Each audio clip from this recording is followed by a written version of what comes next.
You see, this vision of being a content creator has been tremendously beneficial to me as a person than to those who listen to me. Why? Because I realized that for me to improve in my communication skills and be more creative in how to, explain complex concepts, I have to listen to a wide variety of speakers. I have to read a lot of different material, because like I said in my last video, I am still trying to find my message. I began by, talking on success, but success might not really be my message. And like my mentor, Dr. Madison Gafferson, told me that I would only find my message as I keep talking, right? So in the process of finding my message and trying to improve on my communication skills and my ability to communicate and be able to break down, complex concepts, I have to read and listen to many speakers and read a lot of materials. So each time I'm speaking like this, I'm speaking out of the abundance of the books I've read, out of the abundance of the articles I've read, out of the abundance of the many different YouTube videos and many different speakers I've listened to, right? But what that brings to me as a benefit is that I'm gaining a lot of knowledge on lots of different things in life. And it just gives me a bank of knowledge that when I'm faced with challenges, either in my family, either on the job, either in my society, I have some information that I can remember that I had listened to or had consumed, and I'm able to apply and handle that situation with wisdom. So this whole YouTube content creation, I think, is yielding a lot of benefits to me. So today I just went on YouTube, not searching for any topic, and I decided to listen to whatever video that shows up right in front of me on my YouTube on my homepage. So when I went there, I saw an interview between a YouTuber called Mel Gibson. I think she's more popular. Lots of you will know her. It was an interview between Mel Gibson and another gentleman who is called Jason Wilson. It's the first time ever listening to this Jason Wilson guy, but from a little bit of what I listened to him, it looks like he's a very resourceful person. He's a great communicator, and he has contributed a lot of knowledge in our society. But I was listening to them, and this whole conversation was talking about, men and them being able to respond to their emotions, and he was speaking specifically about crying, and he mentioned something he heard from some other person who said, tears does not only contain 98% of water, it also contains lots of stress hormones that needs to be flushed out, by human beings. And he went further to talk about how, as men, we are taught not to cry. We are taught not to respond to our emotions. We are taught, to just, be strong, be people who seem not to have, an emotion, and that silently, kills us, internally. So as he was talking about that kind of stopped me in the track, because I remember an encounter I had with my son just a few weeks ago. I think it was about 2 weeks ago. I walked into my son's room and I saw him crying. Then I was like, "Hey, Oni, why are you crying?" And he was telling me that there's one of his friends who lives in the neighborhood who is having a birthday party coming up, and he would have really loved to be in a birthday party. But when he reached out to the friend told him that, oh, they had shared the invitations out, you know, about 3 weeks ago, and they already have a head count of people who are going to be part of the birthday, and so there's no room for another extra person.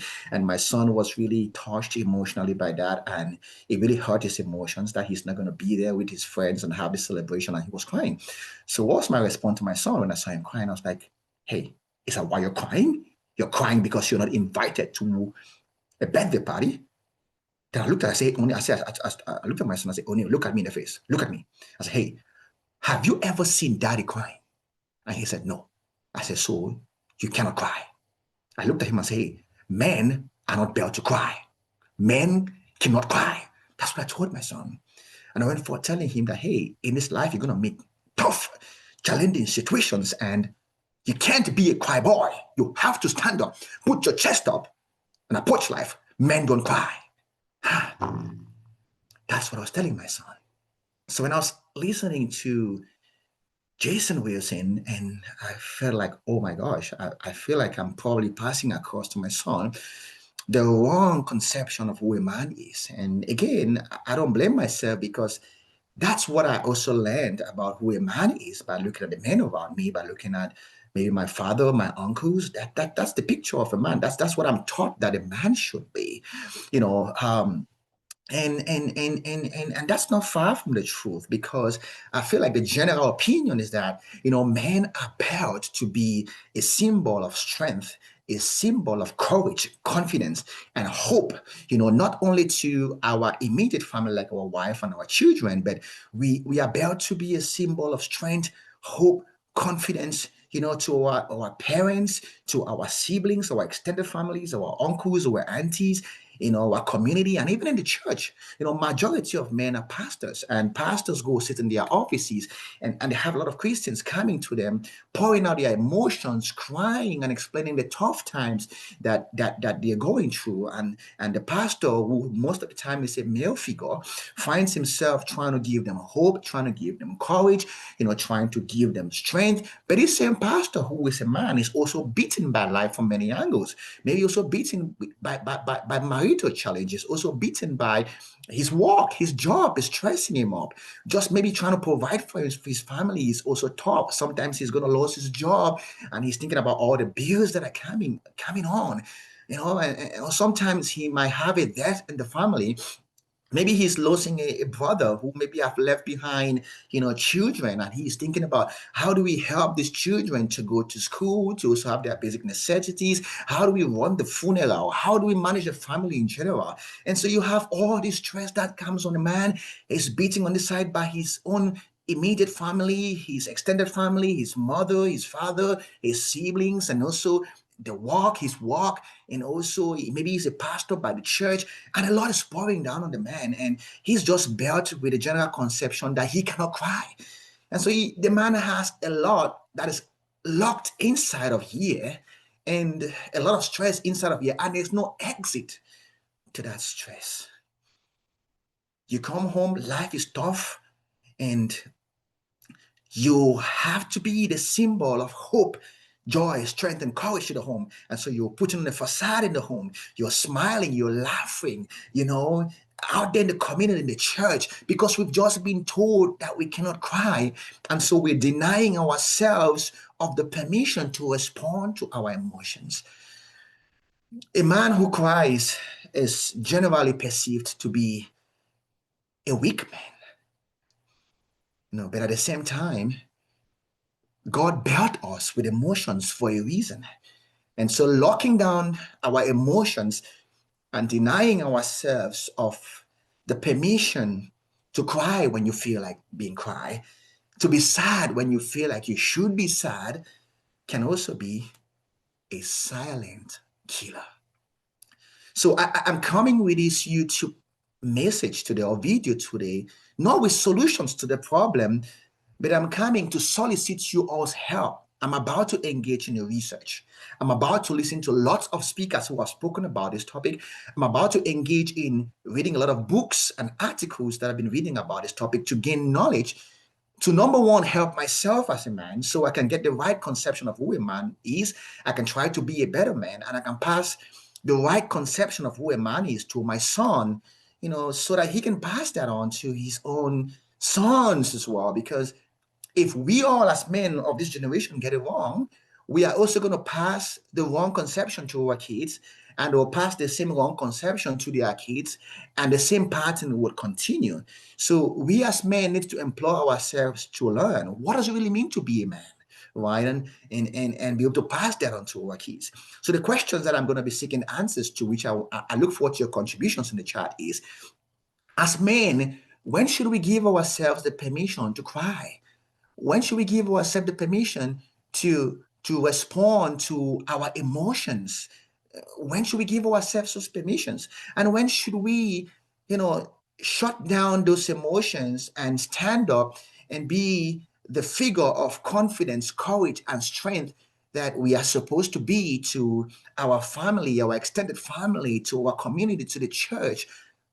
When should we lift our chest up and be the symbol of strength, confidence, and hope? Or how should we use both? If that's a solution, is to use both. How can we both give ourselves the permission to respond to our emotions, to cry, to be sad, to display our emotions, and at the same time be a symbol of strength, hope, courage to our community? How can we use them both? Before coming on to make this YouTube video, I just went on Google to learn, and I realized that what I learned from Google is that women have a 5.8% higher life expectancy rate than men. That is to say that women live about 6 years longer than men. Then I ask myself, why?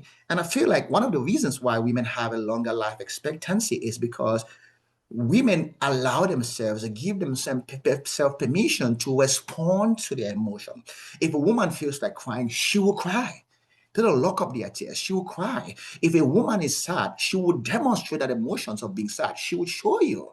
Right? If a woman is stressed, she's gonna demonstrate it on his face. They don't hide their emotions, they pour it out. And so that ability for them to pour it out is creating an exit door, an exit for their stress. They are releasing the stress out of them and makes them to be a much more healthy people in the inside of them. But us men, we do the opposite.